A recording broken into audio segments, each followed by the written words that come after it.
ভারতের ত্রিপুরার ডুম্বুর জলবিদ্যুৎ প্রকল্পের বাঁধ খুলে দেওয়া হয়েছে। হু হু করে বাংলাদেশে প্রবেশ করছে পানি। স্মরণকালের ভয়াবহ বন্যার কবলে ফেনী অঞ্চল। ডুবে যাওয়ায় দিশেহারা বাসিন্দারা, এরই মধ্যে ঘরবাড়ি হারিয়ে নিঃস্ব অনেকে। এমন অতিবৃষ্টি ও বন্যায় অন্তত 50 জনের মৃত্যু ও 15 জনের নিখোঁজ হওয়ার খবর পাওয়া গিয়েছে। ফুলগাজী পরশুরামের পানিবন্দী মানুষকে উদ্ধারে সেনাবাহিনী এসেছে। তারা স্পিড বোট নিয়ে ফুলগাজী পরশুরামের দিকে রওনা দিচ্ছে। সেনাবাহিনী এই বাংলাদেশের জনগণের সেবায় নিয়োজিত। আপনাদের সমস্ত সামর্থ্য দিয়ে এই সাধারণ মানুষগুলির, এই পানিবন্দী মানুষগুলির এবং অসহায় এবং দুর্যোগ ত্রিপুরার ডুম্বুর যে বাঁধ রয়েছে, ভারতের সেই বাঁধটি খুলে দেওয়া হয়েছে। আর সাথে সাথেই কুমিল্লা, নোয়াখালী এবং ফেনীতে ভরপুর হয়ে গিয়েছে। মানুষের বাড়িঘর একেবারে ছাদ পর্যন্ত পানি, সেখানে বসবাস করতে পারছে না হাজারো মানুষ গ্রাম ছাড়া। সেই ভয়াবহ পরিস্থিতিগুলো দেখলে রীতিমতো অবাক হবেন। আসুন কথা না বাড়িয়ে সম্পূর্ণ ভিডিওটি দেখে আসি। ভারতের ত্রিপুরার ডুম্বুর জলবিদ্যুৎ প্রকল্পের বাঁধ খুলে দেওয়া হয়েছে। হু হু করে বাংলাদেশে প্রবেশ করছে পানি। স্মরণকালের ভয়াবহ বন্যার কবলে ফেনী অঞ্চল। এরই মধ্যে বানের তোড়ে ডুবে গেছে ফেনীর 3টি উপজেলা। পানির নিচে ফুলগাজী, পরশুরাম, ছাগলনাইয়ার শতাধিক গ্রাম। একই সাথে টানা বর্ষণ এবং ত্রিপুরার বাঁধ খুলে যাওয়ায় মুহুরী, কহুয়া, সিলোনিয়া নদীর বন্যা নিয়ন্ত্রণ বাঁধের ভাঙা অংশ দিয়ে লোকালয়ে প্রবেশ করছে পানি। স্থানীয়রা বলছেন, এমন বন্যা আগে কখনো দেখেননি তারা। আমাদের এলাকায় এই পরিমাণ পানি আর জীবনে কখনো দেখি নাই। রাস্তাঘাট, বাড়িঘর সব ডুবে গেছে। আরে বাবা, তো পানি সবসময় উঠে, আমরা তো জানি না এরকম পানি উঠবো। ঘরে মাল সামানা কিছু বাড়ি করতে পারছি না, সব পানির তলে। আমরা কই থাকবো, কি করবো, জায়গা পাইতেছি। পানি আসবো না, এরকম পানি তো সবসময়, এরকম পানি আর কোনোদিন আসবো না। এই কারণে আমরা কিছু বার করি নাই। শুধু আমাদের ছেলে মেয়েদের নিয়ে খালি পরনে কাপড় লয়ে বাড়িয়ে গেছে। টানা 4 দিনের ভারী বৃষ্টি ও ভারতের উজান থেকে নেমে আসা পাহাড়ি ঢলে 3 উপজেলায় পানিবন্দী লক্ষাধিক মানুষ। উদ্ধার কাজে সেনাবাহিনী ও কোস্টগার্ড সদস্যদের সহযোগিতা চেয়েছে ফেনী জেলা প্রশাসক শাহিনা আক্তার। বৃষ্টি না কমলে পরিস্থিতির আরও অবনতি হবে বলে শঙ্কা ফেনী পানি উন্নয়ন বোর্ডের উপবিভাগীয় প্রকৌশলী আবুল কাশেম। তিনি বলেছেন, ইতোমধ্যে মুহুরী, কহুয়া ও সিলোনিয়া নদীর বেড়িবাঁধের 26টি অংশ ভেঙে লোকালয়ে পানি ঢুকছে। ডুবে গেছে মুহুরী নদীর বেড়িবাঁধের বেশিরভাগ অংশ। এছাড়া টানা বৃষ্টি এবং ভারতের পানির চাপ থাকায় প্লাবিত একেবারেই এই ইমিগ্রেশনের ডেস্ক যে রয়েছে, সার্ভার যে রয়েছে, সমস্ত সার্ভার পানিতে ভিজে গেছে, যার ফলে যাত্রী পারাপার সকাল থেকে বন্ধ রয়েছে। শুধু যাত্রী পারাপার বন্ধ রয়েছে। এই 18 উপজেলার 4টি ইউনিয়নে প্রায় 520টি পরিবার একেবারে পানিবন্দী। তারা কিন্তু 18 উপজেলার বিভিন্ন যে আশ্রয় কেন্দ্রগুলো রয়েছে, সেই আশ্রয় কেন্দ্রগুলোতে তারা আশ্রয় নিয়েছেন। আমি যদি এখন রয়েছি 18 উপজেলার দক্ষিণ ইউনিয়নের আবদুল্লাপুর সরকারি প্রাথমিক বিদ্যালয়ে। এই বিদ্যালয়ে কিন্তু অন্তত 20 থেকে 25টি পরিবার এই আশ্রয় কেন্দ্রে। আপনি কি আশ্রয় কেন্দ্রে, আপনি কখন এই আশ্রয় কেন্দ্রে উঠছেন? আমরা সকালে দেখছি আমাদের বাড়িঘর নিয়ে যেতেছে না, ওই সময় আমরা সবকিছু রাখা যার বাচ্চা কাচ্চা নিয়ে পরনের কাপড় কিন্তু আমরা জীবন বাঁচাই এখানে আশ্রয় কেন্দ্রের মধ্যে আসি। আশ্রয় কেন্দ্রে কি ধরনের সুবিধা পেয়েছেন আপনি? সুবিধা বলতে আমাদের মেম্বার চেয়ারম্যান এসে দেখে গেছে, সাংবাদিক ভাইয়েরা আসতেছে, খোঁজখবর নিতেছে। এখনো তো আর কিছু হচ্ছে না, দেখা যাক বাকি তারা কি করে।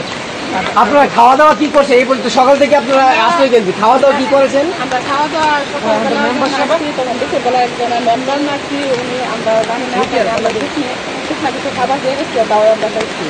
এর ভিতরে আর কোনো কিছু খাওয়ার কোনো ব্যবস্থা হয়নি। হ্যাঁ, আপনাকে একটা বিষয় জানিয়ে রাখতে চাই, সকাল থেকে কিন্তু এই ধরনের আশ্রয় কেন্দ্রগুলোতে বিভিন্ন বানবাসী মানুষগুলো তারা আশ্রয় নিয়েছে, কিন্তু প্রশাসনের পক্ষ থেকে তাদেরকে কোনো ধরনের কোনো সহযোগিতা করছে না বলে তারা কিন্তু অভিযোগ করেন। আমি একটি বিষয় জানিয়ে রাখতে চাই, 18 উপজেলার দক্ষিণ ইউনিয়নের কালিকাপুর গ্রাম, সেই কালিকাপুর গ্রামের পাহাড়ি জলের তুরে একজন গর্ভবতী মা পানিতে ভেসে এসে কিন্তু নিহত হয়। এই ধরনের একটা ঘটনা কিন্তু মর্মান্তিক ঘটনা ঘটেছে। আমি এখন যে জায়গাটি দাঁড়িয়েছি, যেগুলো 18 আগরতলা সড়কের পাশে, এখানে কিন্তু উৎসুক জনতা, অনেক দূর দূরান্ত থেকে তারা কিন্তু এই বন্দরের এই সকল বানবাসী মানুষ রয়েছেন যারা বিভিন্ন সমস্যায় এই এলাকায় চরম বানবাসী মানুষের পাশে এসে দাঁড়ানোর জন্য বিভিন্ন ছাত্র সংগঠন, বিভিন্ন সামাজিক সংগঠন তারা কিন্তু এই বানবাসী মানুষের কাছে আসছেন, খোঁজখবর নিচ্ছেন, তাদেরকে শুকনো খাবার, বিশুদ্ধ পানি এই ধরনের কিন্তু বিভিন্ন সেবামূলক কর্মকাণ্ডগুলো তারা চালিয়ে যাচ্ছেন। এবং আমি আরেকটি বিষয় জানি, এই যে এই দেখছেন এটা হলো আসার আগরতলা এই ব্রিজের পাশে এই বেইলি ব্রিজ ভাঙ্গার কারণে কিন্তু আখাউড়া স্থলবন্দরের আন্তর্জাতিক বাণিজ্য এবং ইমিগ্রেশনের যে যাত্রী পারাপার বন্ধ রয়েছে এবং কখন নাগাদ এই পরিস্থিতি স্বাভাবিক হয় তা কিন্তু বলা যাচ্ছে না, কারণ যদি বৃষ্টি বাড়ে তাহলে কিন্তু মানুষের দুর্ভোগ আরও।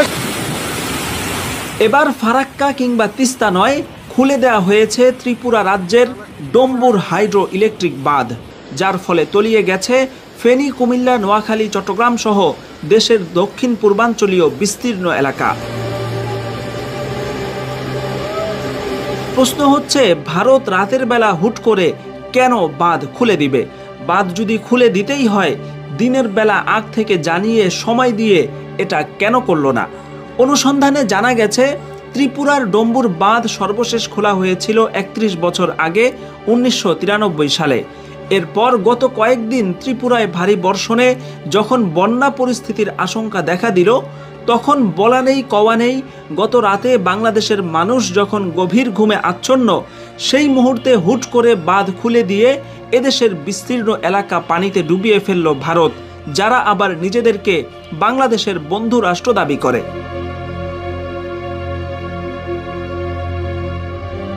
বাংলাদেশের মানুষের মধ্যে ভারত বিদ্বেষ এত প্রবল কেন, সেটা নিয়ে ভারতে ব্যাপক সমালোচনা হয়। কিন্তু ঠিক কী কারণে বাংলাদেশিদের মধ্যে ভারতের প্রতি এত ক্ষোভ, সেটা নিয়ে তাদের মাথা ব্যথা নেই। বর্তমানে বিজেপি শাসিত ত্রিপুরার মুখ্যমন্ত্রী মানিক সাহা হচ্ছেন চরম মুসলিম বিদ্বেষী একজন উগ্র হিন্দু। বাংলাদেশের জনসাধারণের প্রতিও তিনি বিরূপ চিন্তা লালন করেন। যেই শেখ হাসিনা এদেশে এতগুলো মানুষকে হত্যা করেছে, তাকে সর্বপ্রথম ভারতের ত্রিপুরাতেই আশ্রয় দেওয়া হয়েছিল। ত্রিপুরা থেকে আসা সাম্প্রতিক বন্যায় বৃহত্তর ফেনী, নোয়াখালী, কুমিল্লা অঞ্চলে ভয়াবহ মানবিক বিপর্যয় দেখা দিয়েছে। এ অঞ্চলে নৌকা এবং স্পিডবোটের চলাচল কম বিধায় উদ্ধার কাজেও ব্যাপক প্রতিবন্ধকতা তৈরি হয়েছে। শেষ খবর পাওয়া পর্যন্ত ফেনী ও নোয়াখালীর বিভিন্ন এলাকায় লক্ষ লক্ষ মানুষ পানিবন্দী হয়ে পড়েছেন। বড় আয়োজন ছাড়া যাদেরকে উদ্ধার করা প্রায় অসম্ভব হয়ে পড়েছে। আকস্মিক বন্যায় তলিয়ে গেছে রাস্তাঘাট, বাড়িঘর সহ প্রায় সমস্ত কিছু। ইতোমধ্যে আক্রান্ত এলাকায় সীমিত পরিসরে সেনাবাহিনী উদ্ধার কাজ শুরু করেছে বলে খবর পাওয়া যাচ্ছে। কিন্তু পরিস্থিতির ভয়াবহতা অনুযায়ী ফেনী ও খাগড়াছড়ি সহ ত্রিপুরা সীমান্তবর্তী জেলাগুলোতে জরুরি ভিত্তিতে ব্যাপক উদ্ধার কাজ চালানোর প্রয়োজন দেখা দিয়েছে। অন্যথায় ব্যাপক প্রাণহানি সহ ভয়াবহ মানবিক বিপর্যয় দেখা দিতে পারে, যার পেছনে প্রধান কারণ ভারত কর্তৃক ত্রিপুরার সেই বাঁধ খুলে দেওয়া। কাজেই এখন ভারতের প্রিয় দর্শক, ইতিমধ্যে অবগত আছেন সারা দেশ তোলপাড় সৃষ্টি হয়ে গিয়েছে, কেননা ফারাক্কা বাঁধ এবং কি ভারতের বিভিন্ন যে বাঁধ রয়েছে সেগুলো কিন্তু সময়ে তারা খুলে দেয়, অর্থাৎ তারা উচ্চ দেশ, সেজন্য তাদের পানি এসে মুহূর্তের ভিতরে বাংলাদেশ তলিয়ে যায়। ঠিক তেমনটি ঘটেছে সেই ফেনীতে, কুমিল্লাতে এবং কি নোয়াখালীতে। তিনটি জায়গায় কঠিন ভয়াবহ অবস্থার সৃষ্টি হয়েছে। ফেনীতেই কিন্তু ইতিমধ্যে ১০০টির উপরে গ্রাম একেবারেই তলিয়ে গিয়েছে। মানুষের বসবাসস্থল কোনোভাবেই জায়গা হচ্ছে না। তারা রাস্তায় এসে মোটামুটি উঁচু রাস্তায় এসে তারা আশ্রয় নিচ্ছে। উঁচু বিটা বাড়িতে যেখানে পাচ্ছে সেখানে তারা শরণার্থীদের মতো তারা জীবনযাপন করছে। তাদের পাশে সকলেই দাঁড়ানো উচিত এবং তাদের জন্য অবশ্যই আমাদের যদি আজকে দাঁড়াতে না পারি তাহলে অবশ্যই জবাবদিহি করতে হবে। সুতরাং সকলের জায়গা থেকে তাদের পাশে এসে দাঁড়াবো এবং পরবর্তী আমরা যে এই সকল দুর্যোগপূর্ণ ব্যবস্থাপন্ন ব্যক্তিদের পক্ষ থেকে আমরা সবাই নিজেদের যতটুকু সম্ভব ততটুকু কষ্ট উজাড় করে এবং তাদের পাশে এসে দাঁড়ানো আমাদের উচিত এবং কর্তব্য।